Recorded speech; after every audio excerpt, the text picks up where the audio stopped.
कल हमने उत्तर के विशाल मैदान के बारे में प्रारंभिक परिचर्चा प्रारंभ की थी। उसे आगे बढ़ाते हुए आज हम बात करेंगे उत्तर के विशाल मैदान के प्रादेशिक प्रारूप के बारे में। तो आप देखिए प्रादेशिक प्रारूप की बात करेंगे तो किन किन क्षेत्रों में फैला हुआ है। तो इसमें पश्चिम में राजस्थान से लेकर पूर्व में असम तक इस विशाल मैदान के उच्चावच में महत्वपूर्ण प्रादेशिक भिन्नताएं पाई जाती है। इस दृष्टि से हम इसे पश्चिम से पूर्व निम्न भागों में विभाजित करते हैं। तो आप ये देखिए, ये जो भाग है ये भाग कहलाता है राजस्थान का मैदान, थार के मरुस्थल वाला। इसके उत्तर का भाग है पंजाब हरियाणा का मैदान।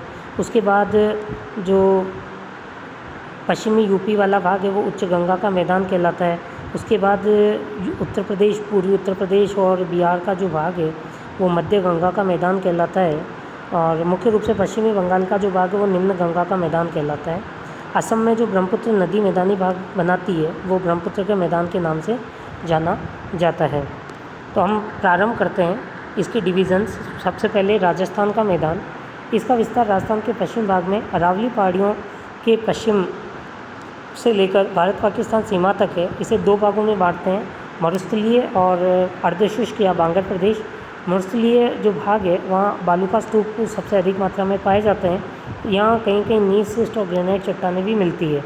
दूसरा जो इसका सब डिवीज़न है जिसे राजस्थान बांगर या अर्धशुष्क प्रदेश कहते हैं, ये उत्तर पूर्वी या पूर्वी भाग जो है मैदान का, ये उच्च भाग है। इसकी दिशा उत्तर पूर्व से दक्षिण पश्चिम दिशा की ओर विस्तार है।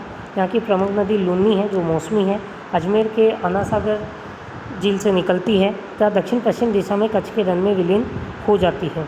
तो हम जब आप राजस्थान की बात करें, राजस्थान के मैदान की, तो जो राजस्थान का पश्चिमी भाग है ये अरावली पर्वतमाला के सारे ये जो संपूर्ण खंड है ये पूरा का पूरा भाग राजस्थान का मैदान कहलाता है, सिंधु का मैदान कहलाता है, जिसमें मुख्य रूप से 12 जिले आते हैं। श्रीगंगानगर, हनुमानगढ़ से लेकर आपका जालोर, सिरोही का जो पश्चिमी हिस्सा है वहाँ तक इसका विस्तार हमें मिलता है।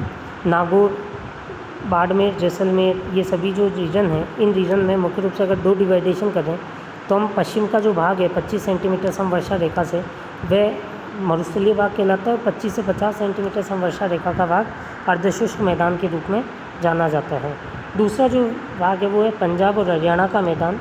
इस मैदान की उत्पत्ति सतलज, व्यास और रावी नदियों के निक्षेपण द्वारा हुई है। पूर्व में दिल्ली कटक इसे गंगा मैदान से अलग करती है। इस क्षेत्र के शिवालिक से जुड़े हुए उत्तरी भाग की अनेक छोटी नदियाँ काफ़ी अपरदित हो गई है। रावी, व्यास और सतलज ही सतत वाहिनी नदियाँ हैं। अन्य जो नदियाँ हैं वो अल्पकालिक नदियाँ हैं। ये यहाँ दोआब पाए जाते हैं। और दोआब हम किसे कहते हैं? दो नदियों के बीच का भाग। अब देखिए, जैसे दो नदी का प्रवाह क्षेत्र है, तो अगर उन दो नदियों के प्रवाह क्षेत्र के जो मध्य का भाग है, ये वाला भाग, ये दोआब कहलाएगा। तो दोआब जो है उसमें व्यास और सतलज के बीच विस्तृत दोआब, रावी और चिनाब के बीच रचना दोआब, झेलम चिनाब सिंध के बीच सिंध सागर दोआब, व्यास व रावी के बीच बारी दोआब, चिनाब व झेलम के बीच चास दोआब का हमें विस्तार मिलता है। गंगा का जो मैदान है ये सबसे विस्तृत मैदानी भाग है। लगभग 1400 किलोमीटर इसकी लंबाई है। पश्चिम में यमुना नदी से के पूर्व में बांग्लादेश की सीमा तक 300 किलोमीटर की चौड़ाई में शिवालिक और प्रायद्वीपीय उच्चभूमि के बीच में फैला हुआ है। गंगा का मैदान का जो विस्तार है वो उत्तर प्रदेश, बिहार, पश्चिम बंगाल में है। इसका डेल्टाई भाग पश्चिम बंगाल और बांग्लादेश में पाया जाता है। गंगा का डेल्टा विश्व का सबसे बड़ा डेल्टा है। यह मैदान हिमालय से निकलने वाली गंगा व उसकी सहायक नदियों की निक्षेप क्रिया द्वारा निर्मित है। दक्षिण के पठार से जो नदियाँ आती है उसमें केन, बेतवा, चंबल, सोन मुख्य नदियाँ हैं जो गंगा के मैदान में अपना जल विसर्जित करती है। गंगा के मैदान को हम 3 भागों में बांटते हैं। पहला है ऊपरी गंगा का मैदान। ये यमुना नदी द्वारा पश्चिम, दक्षिण और शिवालिक पहाड़ियों द्वारा उत्तर में 100 मीटर की समुच्च रेखा द्वारा सीमांकित किया गया है। उत्तर प्रदेश का 2/3 भाग इसमें सम्मिलित है। गंगा, उसकी सहायक यमुना, रामगंगा, शारदा, गोमती और घाघरा नदियों ने इस मैदान का निर्माण किया है। समुद्र तल से इसकी औसत ऊंचाई 100 से 300 मीटर है। गंगा यमुना दोआब रोहेलखंड मैदान अवध का मैदान के नाम से जाना जाता है। मध्य गंगा का मैदान, ये मैदान उत्तर प्रदेश के पूर्वी भाग, बिहार के लगभग 1.45 लाख वर्ग किलोमीटर क्षेत्र में फैला हुआ है। पूर्व में पश्चिम दिशा में ये 600 किलोमीटर लंबा तथा उत्तर पश्चिम दिशा में 330 किलोमीटर चौड़ा है। ये मैदान घाघरा, गंडक और कोसी आदि सहायक नदियों द्वारा निर्मित है।